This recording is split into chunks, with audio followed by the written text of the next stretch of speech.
ഇവിടെ നിൽക്കുമ്പോൾ പഠിച്ച വിഷയം പറയാൻ ഒരവസരം ലഭിച്ചു എന്നതാണ് എനിക്ക് ഏറ്റവും സന്തോഷം നൽകുന്ന വസ്തുത. എന്റെ PhD ഫലസ്തീൻ ലിബറേഷനെ കുറിച്ചാണ്.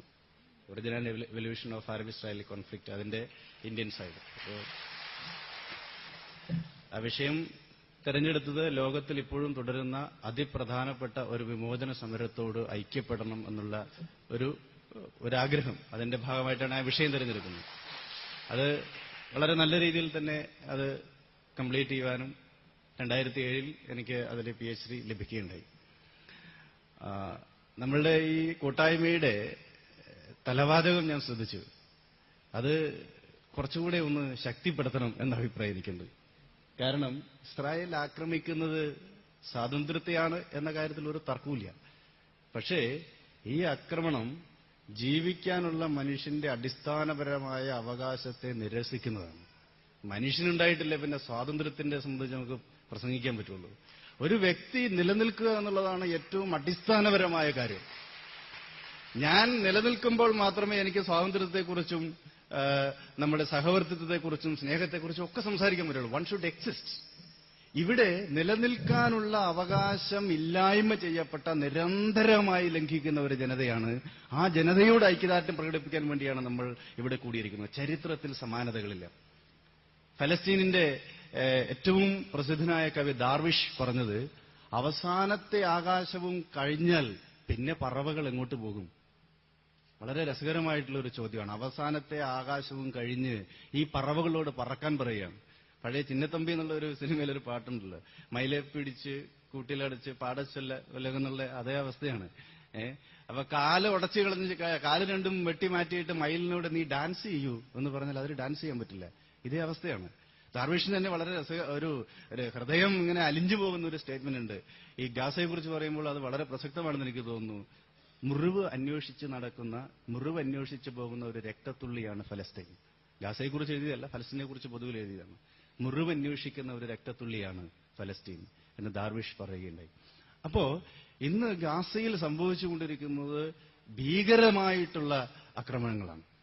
അത് 1881 തുടങ്ങി 4 ഡേറ്റ് നമ്മൾ കൃത്യമായി കാണണം. ഇന്നത്തെ അറബ് ഇസ്രായേലി സംഘർഷത്തിന്റെ തുടക്കത്തിന് ചരിത്രാതീത കാലത്തോളം പഴക്കമുണ്ട് എന്ന വാദം 100% തെറ്റാണ്. ഇസ്രായേലികളെ ഫലസ്തീനിൽ നിന്ന് പുറത്താക്കിയത് മുസ്ലിമുകളോ അറബികളോ അല്ല. അവരുടെ ക്ഷേത്രമായിട്ടുള്ള സൊളമൻസ് ടെമ്പിൾ, ജെറുസലേം ടെമ്പിൾ, അത് പരിപൂർണമായി തച്ചുടച്ചത് റോമക്കാരുടെ സൈന്യാധിപനായിട്ടുള്ള ടൈറ്റസ് ആണ്.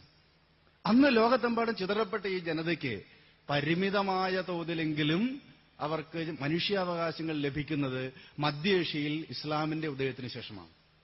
ഇസ്ലാമിക സാമ്രാജ്യം വന്നതോടുകൂടി, പ്രത്യേകിച്ച് 637 AD ഉമറിന്റെ നേതൃത്വത്തിൽ ഫലസ്തീൻ കീഴടക്കുന്നത്. അതുവരെ കിഴക്കൻ റോമ സാമ്രാജ്യത്തിന്റെ അധീനതയിലായിരുന്നു ഫലസ്തീൻ. ഉമർ കീഴടക്കിയതിനു ശേഷം, ഖലീഫ ഉമർ 1037 കീഴടക്കിയതിനു ശേഷം 1917 വരെ ആ പ്രദേശം ഒരു തരത്തിൽ അല്ലെങ്കിൽ മറ്റൊരു തരത്തിൽ മുസ്ലിം ഭരണാധികാരികളുടെയും അറബി ഭരണാധികാരികളുടെയും നിയന്ത്രണത്തിലായിരുന്നു. ഈ കാലഘട്ടത്തിൽ ആ പ്രദേശത്ത് അധിവസിച്ചിരുന്ന യഹൂദർക്ക് പരിപൂർണമായ മനുഷ്യാവകാശങ്ങളോടുകൂടി ജീവിക്കാനുള്ള സാഹചര്യമുണ്ടായിരുന്നു. ആ കാലഘട്ടത്തിൽ ക്രിസ്ത്യൻ ലോകത്തിൽ യേശുക്രിസ്തുവിന്റെ ഘാതകർ എന്ന നിലയ്ക്ക് യഹൂദന്മാരെ മുഴുവനും പൂർണ്ണമായി വേട്ടയാടിയപ്പോൾ, ആന്റിസെമിറ്റിസം എന്നാണ് പറയുക, വേട്ടയാടിയപ്പോൾ അവരെല്ലാം രക്ഷപ്പെട്ടു വന്നതും താമസിച്ചതും ഈ ഇസ്ലാമിക ലോകത്താണ്. എന്നാൽ 1881 ഏലിയ എന്ന് പറയുന്ന ഒരു സവിശേഷമായ പ്രതിഭാസമുണ്ട്. അതായത് ഫലസ്തീനിലേക്ക് യഹൂദരുടെ സംഘടിത കുടിയേറ്റത്തിനാണ് ഏലിയ എന്ന് പറയുന്നത്. സംഘടിതമായി അവിടെ എത്തി പണം കൊടുത്ത് ഭൂമി വാങ്ങിച്ച് അവിടെ സെറ്റിൽ ചെയ്യുക എന്നുള്ളതായിരുന്നു അവരുടെ രീതി. ഈ സെറ്റിൽമെന്റ് എന്ന് പറഞ്ഞു കഴിഞ്ഞാൽ അതുവരെ ഈ സെമി നൊമാഡിക് ആയിട്ടുള്ള ജനതയ്ക്ക് സങ്കല്പിക്കാൻ പറ്റാത്ത രൂപത്തിലുള്ള സെറ്റിൽമെന്റ് ഇവരുണ്ടാക്കാം. ഒരു 100 ഏക്കർ സ്ഥലം ഇവർ വാങ്ങിച്ചു കഴിഞ്ഞാൽ അത് ആദ്യം വളഞ്ഞു കിട്ടും. അത് വളഞ്ഞു കിട്ടിക്കഴിഞ്ഞാൽ പിന്നെ അതിലേക്ക് ആർക്കും പ്രവേശനം ഉണ്ടാവില്ല. അവിടുത്തെ അറബികളുടെ മുഖ്യമായ തൊഴിൽ എന്ന് പറയുന്നത് കാലിമേക്കലാണ്. അവർ ഈ സ്ഥലത്ത് നിന്ന് അടുത്ത സ്ഥലത്തേക്ക് പോകും. അവരങ്ങനെ നിരന്തരമായി സഞ്ചരിച്ചുകൊണ്ടിരിക്കുന്ന ജനതയാണ്.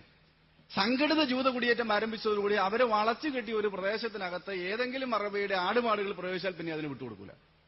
അതിനകത്ത് ഏതെങ്കിലും അറബി പ്രവേശിച്ചാൽ ഒന്നുകിൽ അവനെ തല്ലിക്കൊല്ലും, അല്ലെങ്കിൽ അവനെ ഭീകരമായി മർദ്ദിച്ചു പിടിക്കും. ഇതാണ് സംഘടിത കുടിയേറ്റവും ഇസ്രായേൽ സന്ദർശിക്കുന്ന, പലസ്തീൻ സന്ദർശിക്കുന്ന സാധാരണ യഹൂദന്മാരുടെ വരവും തമ്മിലുള്ള വ്യത്യാസം. ഈ രൂപത്തിൽ അവിടെ സെറ്റിൽ ചെയ്യുക എന്ന ഉദ്ദേശത്തോടുകൂടി സംഘടിത കുടിയേറ്റം ആരംഭിച്ചത് 1881 അതുകൊണ്ടാണ് ഇസ്രായേലിനെ നമ്മളൊരു കൊളോണിയൽ സെറ്റിലർ സ്റ്റേറ്റ് എന്ന് പറയുന്നത്.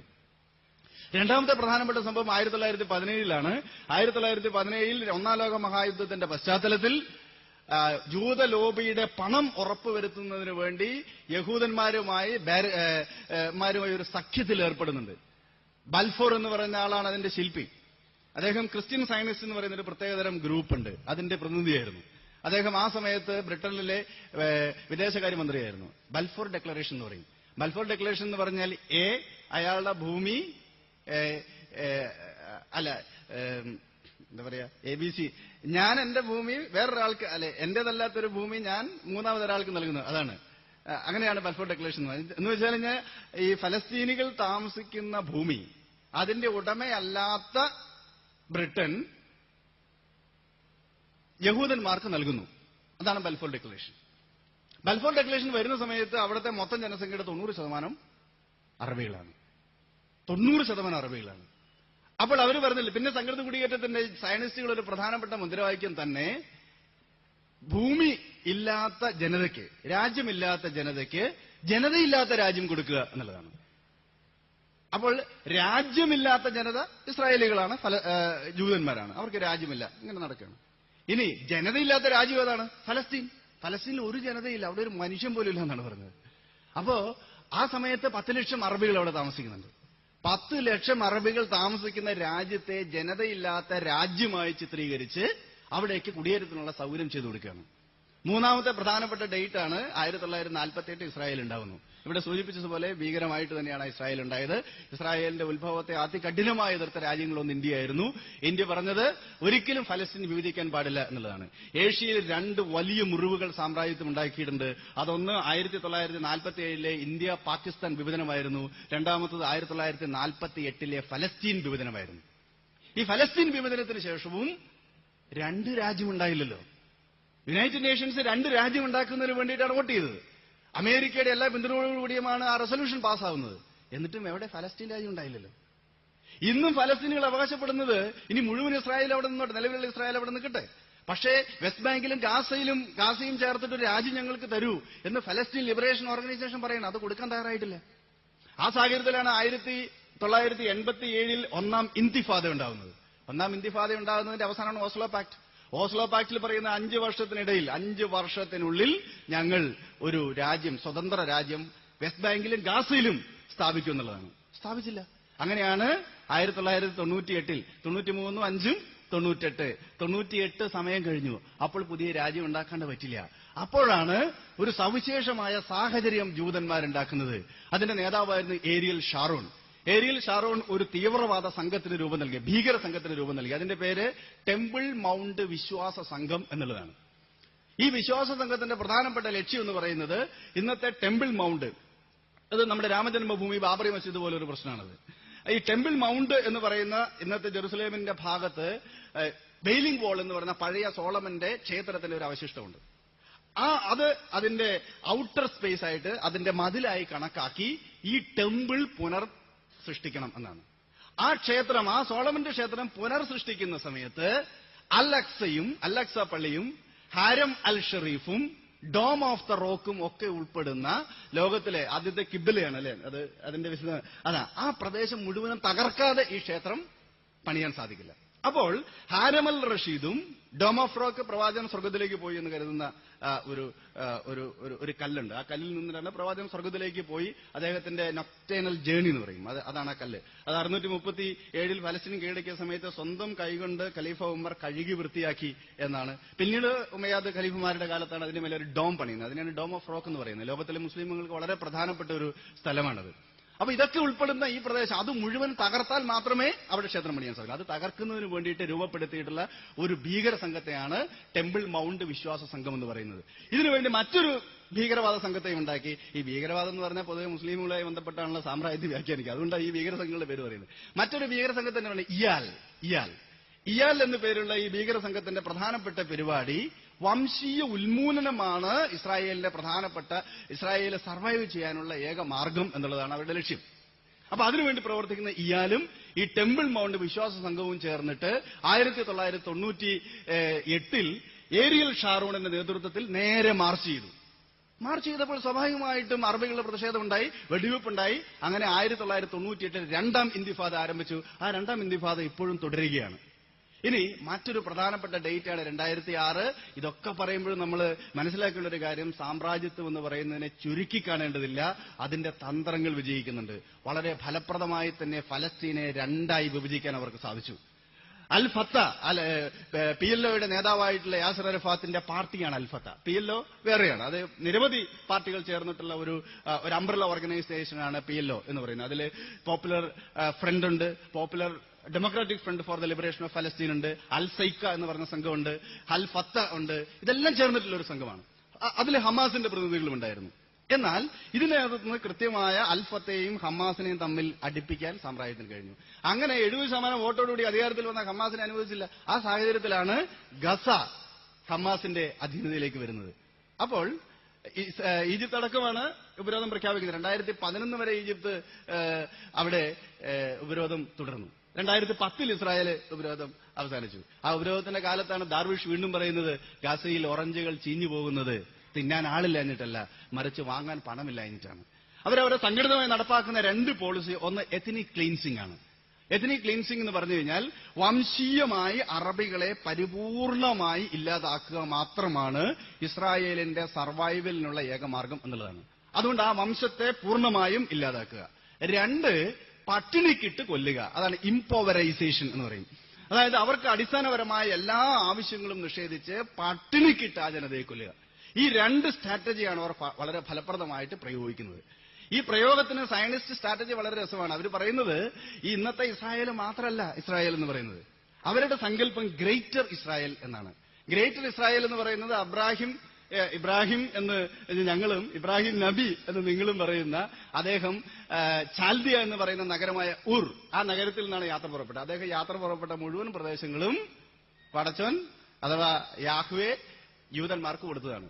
അപ്പൊ അവിടെയുള്ള മുഴുവൻ ജനതയും അവിടെ നാട്ടിപ്പായിച്ച് അത് യഹൂദന്മാർക്ക് സ്വന്തമായ രാജ്യമായി മാറണം. അത് അങ്ങനെ പറയുമ്പോൾ ഇന്നത്തെ മുഴുവൻ സിറിയയും മെക്ക, മദീന അടക്കമുള്ള പ്രദേശങ്ങൾ, മുഴുവൻ ഫലസ്തീൻ, മുഴുവൻ ലെബനൻ, ഈജിപ്തിന്റെ കെയ്റോ അടക്കമുള്ള പ്രദേശങ്ങൾ, ഇത്രയും ഒരു വട്ടമുണ്ട്. ഇതിനെ പറയുന്നത് സയനിസ്റ്റ് സ്നേക്ക് എന്നാണ്. അത് protocols for the elders of Zion എന്ന് പറഞ്ഞിട്ടുള്ള ഒരു രേഖയുണ്ട്. ഒരു പക്ഷേ പല ആളുകളും പരിശോധിച്ചിട്ടുണ്ടാവും. ആ രേഖയിൽ അത് കൃത്യമായിട്ട് പറയുന്നുണ്ട്. ഈ സർപ്പം ഇങ്ങനെ വളഞ്ഞു വെക്കുകയാണ്. അത് തലയിലാണ് അതിന്റെ വാല് അവസാനിക്കുന്നത്. തലയിൽ ആ വാല് അവസാനിക്കുകയാണ്. ഇന്നത്തെ ഫലസ്തീനും അതുപോലെ മെക്ക, മദീന അടങ്ങുന്ന പ്രദേശങ്ങളും മുഴുവൻ സിറിയയും ചേർത്തിട്ട് ഇങ്ങനെ ഒരു പാമ്പ് വൃത്തം, അതിനകത്ത് മുഴുവനും ഈ ഒരു പ്രത്യേക തരത്തിലുള്ള ട്രയാങ്കിൾ ഉണ്ട്. അതിന്റെ ചിഹ്നം ഇങ്ങനെ വരച്ചിട്ടുണ്ട്. അത് സയനിസ്റ്റ് ചിഹ്നമാണ്. ഇത്രയും പ്രദേശം പരിപൂർണമായി ജനതയെ ഉന്മൂലനം ചെയ്ത് ലിബറേറ്റ് ചെയ്യുക എന്നുള്ളതാണ് അവരുടെ പദ്ധതി. അതുകൊണ്ട് നമ്മൾ ഉദ്ദേശിക്കുന്നത് പോലെ ഈ രണ്ട് രാഷ്ട്രമായിട്ട് ഫലസ്തീനും ഗാസയിലും വെസ്റ്റ് ബാങ്കിലും ഒരു സ്വതന്ത്ര രാജ്യം സ്ഥാപിച്ചാലൊന്നും സയനിസ്റ്റ് അജണ്ട അവസാനിക്കില്ല എന്നുള്ളത് നമ്മൾ തിരിച്ചറിഞ്ഞാൽ മതിയാവുള്ളൂ. ആഗോള അടിസ്ഥാനത്തിൽ തന്നെ ഇത് സംബന്ധിച്ചുള്ള ചർച്ച കൊണ്ടുവരണം. പക്ഷേ ആഗോള സമൂഹം വളരെ വ്യത്യസ്തമായി പ്രതികരിക്കുന്നു. 1974 zionism is equal to racism, ഇത് വംശീയതയാണെന്ന് പറഞ്ഞ യുണൈറ്റഡ് നേഷൻസ് 92 അത് വംശീയത അല്ല എന്ന് പറഞ്ഞു. അപ്പൊ ലോകത്തിൽ നിന്ന് നിലവിലുള്ള ഏക വംശീയ രാഷ്ട്രം എന്ന് പറയുന്ന ഇസ്രായേലാണ്. അതിന്റെ പദ്ധതികൾ എന്തെന്നുള്ളത് നമുക്ക് പോലും സങ്കല്പിക്കാൻ പറ്റാത്ത രൂപത്തിൽ നിലനിൽക്കുകയാണ്. അപ്പോൾ അങ്ങനെയുള്ള ഒരു രാജ്യത്തോട് പോരാടുന്ന ഒരു ജനതയോട് നമ്മൾ എങ്ങനെ ഐക്യപ്പെടും?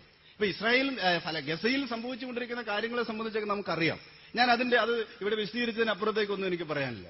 അത് എനിക്ക് തന്നെ പേഴ്സണലായിട്ടുള്ള ഒരു അനുഭവമുള്ള, ഞാൻ പലപ്പോഴും ഫലസ്തീനികളുടെ എന്താ പറയുക എംബസിയിൽ സ്ഥിരമായിട്ട് പോകുമായിരുന്നു. എന്ത് സ്നേഹം എന്നറിയാം. അവിടെ ചെല്ലുമ്പോഴേതിനും അവരിങ്ങനെ ഭയങ്കര സ്നേഹമാണ്. പ്രത്യേകിച്ച് മലയാളി എന്ന് പറഞ്ഞാൽ ഭയങ്കര സ്നേഹമാണ്. കൊമറേഡ് വിൻസെന്റ് എന്നാണ് എന്നെ വിളിക്കുക. അവിടെ ഇരിക്കാൻ സംസാരിക്കാൻ ഒരു പ്രശ്നമില്ല, വളരെ സുഖമാണ്. എന്തുമാത്രം ഡാറ്റാസ് അതൊക്കെ എനിക്ക് തന്നിട്ടുണ്ടെന്നറിയാം. അതേസമയം ഇസ്രായേലിന്റെ ഒരു എംബസിയിൽ ചെന്ന് കഴിഞ്ഞാൽ ഒരു അന്യഗ്രഹ ജീവി വന്ന പോലെ ഒരു സെക്കൻഡ് നമുക്ക് അവിടെ നിൽക്കാൻ പറ്റില്ല. അവിടെ ആകപ്പാടെ ഒന്ന് കഴിഞ്ഞു ഒരു സിനോഫോബിക്കാണ്. ഞങ്ങളല്ലാത്ത സകല മനുഷ്യർ, ഈ മനുഷ്യൻ എന്ന് പറയുന്ന മനോഹരമായ ഒരു പദമാണ്. പക്ഷെ ജൂത നിഘണ്ടുവിലൊന്നും ജൂതരൊഴികെ മറ്റുള്ള ഒരാളെ മനുഷ്യരായി കണക്കാക്കുന്നില്ല. അത് ഭീകരമായ ഒരു മനോഭാവം.